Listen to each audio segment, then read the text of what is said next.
Your memories feel like recordings, like a camera was running the whole time, filing everything neatly away. And when you remember something, you press play. That feeling, that absolute certainty, is the exact illusion we're here to destroy. Pick your most vivid memory right now: a birthday, a first kiss, a moment you'd swear you could describe in perfect detail. I want you to hold it. Feel how real it is. Feel how certain you are. Now I'm going to tell you something that should bother you. That memory has been edited multiple times without your permission, without your knowledge. And the editor was you. The uncomfortable part isn't that memories fade. Everyone knows memories fade. The uncomfortable part is that the ones that feel sharpest, most vivid, most certain, most real, those are often the most reconstructed. The confidence isn't a signal of accuracy. Sometimes it's the opposite. The brighter the memory feels, the more hands have touched it. Here's what I mean. Your brain does not store memories like files on a hard drive. There is no memory location you retrieve from, no folder labeled first day of school sitting untouched in some neural cabinet. Every single time you remember something, your brain reassembles it from fragments, from emotional cues, from your current mood, from things you've learned since the moment happened. It builds the memory fresh in real time using whatever materials are available right now. This is not a metaphor. This is the literal neuroscience. Frederick Bartlett figured this out in the 1930s. He had people read unfamiliar stories, then retell them later. What he found was that people don't replay stories. They rebuild them. And the rebuilding is shaped by expectation, by culture, by what they already believed before the story began. The gaps get filled. The strange parts get smoothed. The story becomes more familiar, more coherent, and less accurate. Then Elizabeth Loftus came along decades later and showed something more disturbing. The rebuilding can be contaminated by information that was never there to begin with. Think about what that means. Every time you remember something, you're not replaying it. You're re-experiencing a reconstruction that is slightly different from the last reconstruction. And each reconstruction becomes the source material for the next one. You are not remembering the event. You are remembering the last time you remembered it. Imagine photocopying a photograph, then photocopying the copy, then copying that copy. By the 10th generation, the image is degraded, but more than that, any impurity introduced in generation 2 gets copied forward into every version after. The original is gone. What you have is a copy of a copy of a copy, and you have no way of knowing which details are original and which were quietly introduced somewhere along the way. That's your memory. That's mine too. Now here's the part that genuinely unsettled me when I first understood it. Elizabeth Loftus ran an experiment. Participants watched a film of a car accident. Afterward, they were asked questions. One group was asked, how fast were the cars going when they smashed into each other? Another group heard the word hit instead of smashed. One word. That's all. The smashed group estimated higher speeds. Fine, you might say. But a week later, the smashed group was significantly more likely to report having seen broken glass in the video. There was no broken glass. One word, planted weeks earlier, became a memory, a vivid, confident, specific memory of something that did not exist. And then she went further. Loftus and her colleagues told research participants through fake family testimonials that they had been lost in a shopping mall as a child, separated from their parents, frightened, eventually helped by a kind stranger. It never happened. About a quarter of participants not only believed it, they began adding their own details no one had suggested.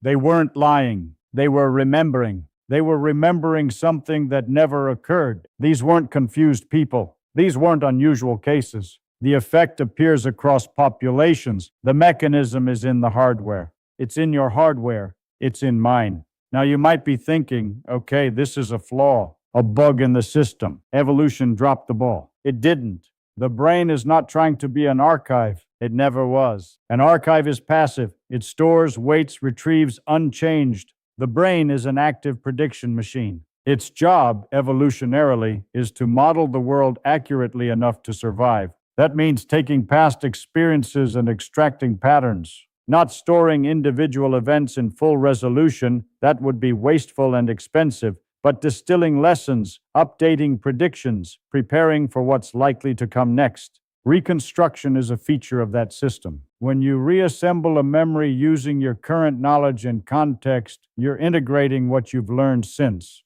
You're updating the file. For navigating a social world, for adapting, for learning, that's efficient, that's adaptive. The system works beautifully until precision matters. When you need to know exactly what was said, in exactly what order, by exactly whom, the reconstructive system breaks down. You're asking a pattern extractor to serve as a court reporter, and it produces a convincing document that is partly fabricated. It doesn't know it's fabricating. That's the thing. It genuinely believes the document is accurate, and here's where the personal becomes civilizational. The Innocence Project, Barry Scheck and Peter Neufeld started using post-conviction DNA testing in the 1990s to re-examine criminal cases. The results were staggering. In over 70% of wrongful convictions later overturned by DNA evidence, the original conviction rested primarily on eyewitness testimony. People identified with certainty, with emotion, with the full moral weight of what they witnessed, the wrong person.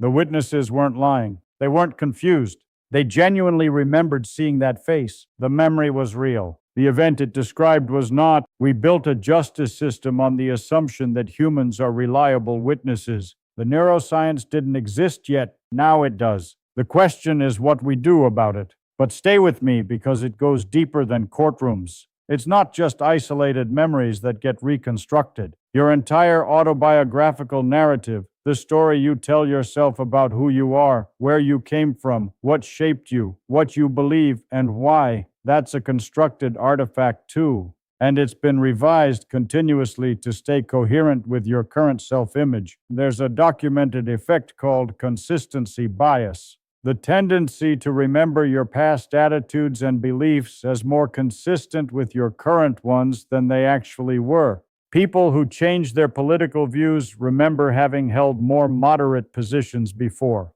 People who recover from depression remember being less depressed than their journals show.